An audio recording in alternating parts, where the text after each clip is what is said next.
Hi everybody, DJ Joclyn here with another player profile for East Palestine. We are joined at this time, and I'll tell you what, Gorby's did a great job because she is eating a steady diet of Gorby subs.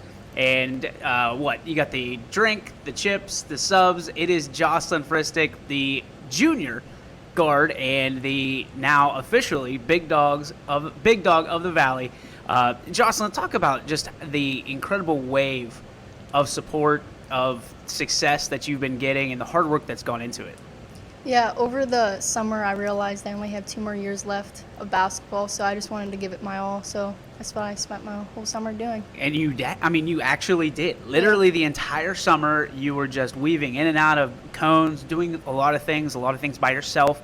Taking yourself to that next level, and your teammates took note, but also a very popular team down in South Beach took notes this past summer in the Miami Heat. How cool was that to be able to be shared to so many people, retweeted, and comments and things of that nature? Because you were just hitting buckets. Would you hit 18 in a row or something 18, like that? Yeah. Well, I didn't know I was gonna post it because my brother saw the Miami Heat tweet and he goes, "Oh, you should just post under there." So I did that, and it blew up. It did. It exploded. I mean, here's the thing that you had to learn from a very young age here as a graduating sophomore and a junior year is no matter how good you are, there's always going to be critics, right? Oh, yeah. There's always people that said, "Oh, why doesn't she shoot 30?" And that's, Yeah. That kind of pissed me off. I'm not going to lie to you. I felt like your big brother, I've known you since you were a little puppy, coaching your brothers. And now you, to me, and there's probably some argument at the dinner table, but you're probably the best athlete out of all of them with the highest growth of potential. Talk to me about what it was like growing up with all your brothers in an athletic family that was just absolutely blessed with talent. I mean, it's great, I guess.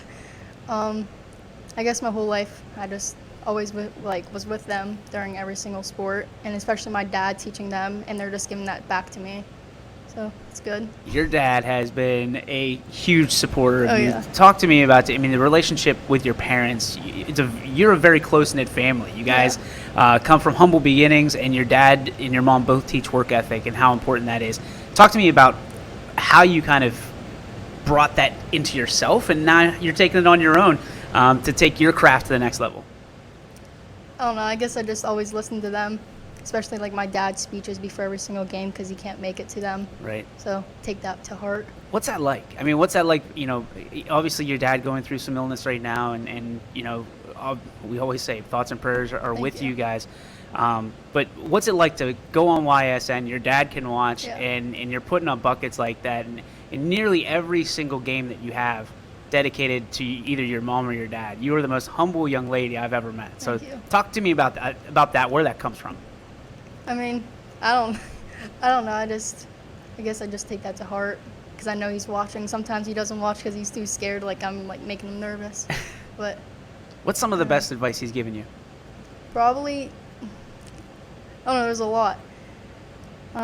Go rattle them off. You got time. We got no constraints. I don't know. He just tells me to go on the court. Don't do anything stupid. Be smart. Pretty much it. And what's fun is you go down there, and if I can borrow a term from your generation, you're dripping with swag. I mean, you go out there, you chuck up threes like you're throwing a basketball into the ocean. And when they start going in, you are the hottest shooter in all of the area. Talk to me about what it's like to go on a roll like that, what you feel like when you get into the zone. I mean, I guess whenever one shot goes in, I just keep on shooting. Sometimes the coach, Franklin, says, if you miss, just keep on shooting because eventually it'll go in. Talk about your coach. I mean, Coach Franklin, I know he means a lot to you. He means a lot to this group of girls. Yeah. What is it about Coach Frank that really makes him set apart from all the coaches you've had growing up to this point, and one of the best coaches that you hopefully ever have? Yeah. I mean, he's great. He tells us what to do, not to do. If we're missing a shot, keep on shooting because it'll eventually go in. You don't really hear that much about some coaches. All right, let's step back into the family realm. Are you legit the best athlete in the family? Oh, no. Josh is pretty good. Josh is good? Josh is good. Justin was a great baseball player as well. Yeah. From basketball standpoint, can you win a one-on-one game against anybody in the family? Yeah, for sure. For sure. Yeah. Like by buckets or by one? By buckets. By buckets. Yeah. All right. And talk to me. I mean, you're also a softball player. What does that rank for you? You know, is it basketball, softball, or 1A? Basketball and softball. Like during the summer, I was going to basketball in the morning, going to a trainer, then going right to softball practice or game. And you're doing all this without really adding on. I mean, you don't really play travel ball. Yeah. There's no AAU yet. We're trying to get you Yeah. started up. If you're talking to an AAU coach, if you're making a pitch for yourself right now, what is it that makes you a great player and a great teammate? See, you're so humble. You don't even want to talk about it. I don't know. I'll give it my all. What do you look for in a teammate, and what do you look for to be as a player? I mean, from your standpoint, who do you look up to from the basketball world or from an athletic standpoint? Kobe? Kyrie Irving. Kyrie Irving? Okay. And what is it about Kyrie that really drives you? He's just everywhere. He drives everything. He shoots that Yeah. three ball that you're Yeah. just cash money on. So you do a lot of the kind of cleaning up on the end. Some people, I'm not going to call it cherry picking because I hate when people say that. Yeah. But you're always the first one down the floor for those baseball passes that Peyton throws down the Yeah. floor. Is it just great positioning? Is it just a matter of where you're at on the floor? Or is it having that connection with your teammates that allows you to get down there before anybody else and cash in that layup? Definitely the connection because me and Peyton been playing forever. And just when she gets the ball, I'm just down the court. It's my first reaction to do. What makes this team so special? I mean, there's a lot. I mean, you guys don't have much in the way of size, but the heart Yeah. you can't measure. What does it make? What does East Palestine do so well that makes this team so special? I don't know. We're just all very close. We spend most of our time, usually the summer, together. So we do everything together. What are you guys doing? Just whatever. You go to the pool. You Yeah, go we hang out. Yeah. play hoops and stuff Yeah. like that. What is your favorite thing to do with your teammates? And you can't say winning. Just having fun. Is there an example? Like, do you guys? I mean, is it play? I know most guys play video games. What do you girls do? Just go hang out or what? Drive around, go to eat. Drive around Anywhere. town? Yeah. What do you do for the other 23 hours and 59 minutes during the day? Nothing. There's not much to do here. Speaking of, what's your favorite thing to do in East Palestine? I mean, with your friends? Drive around. Drive around? Yeah. Do you guys still hang out at the school? Is that something where you like in the grab 'em- Yeah, in the parking lot. in the yeah. parking lot? Yeah. That's fun. I remember those days. Yeah. So, from a standpoint of where you want to go, I mean, I know you're a junior, but it's got to start start resonating with you. Hey, do I want to play at the next level? What do I want to do? What schools do I want to play for? And what do you want to do for the rest of your life? Let's start with school first. Do you have any schools that you'd really like to go to anywhere in the world if you had to choose? Not really. I mean, probably Wilmington. Wilmington? Okay. Yeah. Is that there's a particular reason? Or? No, just like it there. And you want to play basketball at the next level? Maybe. Maybe. Why or why not? What are some of the pros and cons of you not wanting to play, and what are some of the reasons you might? I don't know. I don't know. Do you know what you want to study?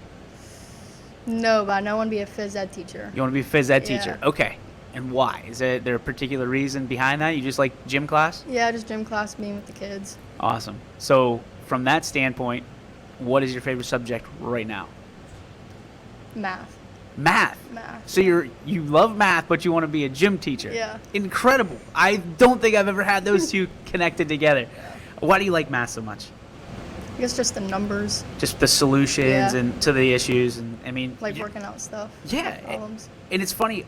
I feel like every basketball player that we've had so far is a lover of math. Really? And all of them like stacking up numbers, solving problems, equations, things of that nature.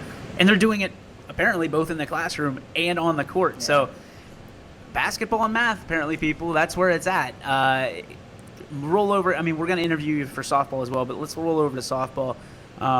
You've been playing baseball and softball since you yeah. were a puppy. Yeah. Talk to me about how much you love that and kind of living up to the name on the back of your jersey from some of your brothers in that standpoint. Yeah. I mean, softball and baseball are like a huge part through my life. So whenever I had the chance with my brothers when I was very little, I just took it, and they just took me with them. Now, correct me if I'm wrong. You played baseball, Yeah, I didn't want to play softball. I wanted to play baseball like my whole life, but had to go to softball. Yeah, they said maybe we should put you in Yeah. softball at some point. Now, I mean, that's turning in more of the norm nowadays. You look at the Little League Yeah. World Series, there's girls playing in it and excelling in it. Not just playing, but excelling and beating the boys.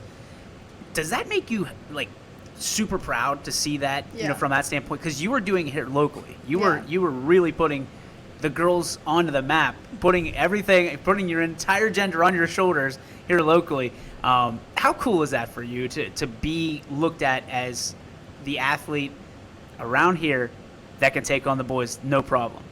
It feels great. Is that something that you're super proud of? Is it something you think about? No, I don't think about it. It's just whoever lines up against you, you're going to give them your best. Yeah. So, like, when you go to the park and play basketball, there's 5 boys, and they need an extra. You step in? Yeah, I step in. Always. Always. And then you teach them a little bit about basketball. Yeah. Awesome. Joclyn Fristik, thank you so much for your time. Congratulations on the big Thank dog. you. Congratulations on the fantastic year so far. We're super proud of you. Happy to have you in Bulldog Country. Keep winning. Thank All you. right, keep it going, and we're proud of you. And that's going to do it for this edition of the Gorby's Player Profile. And make sure that you keep a look on this girl, because she is just racking up subs and chips and drinks from Karen and Rick over at Gorby's. Thank you so much. Tune in next time for the Gorby's Player Profile in East Palestine.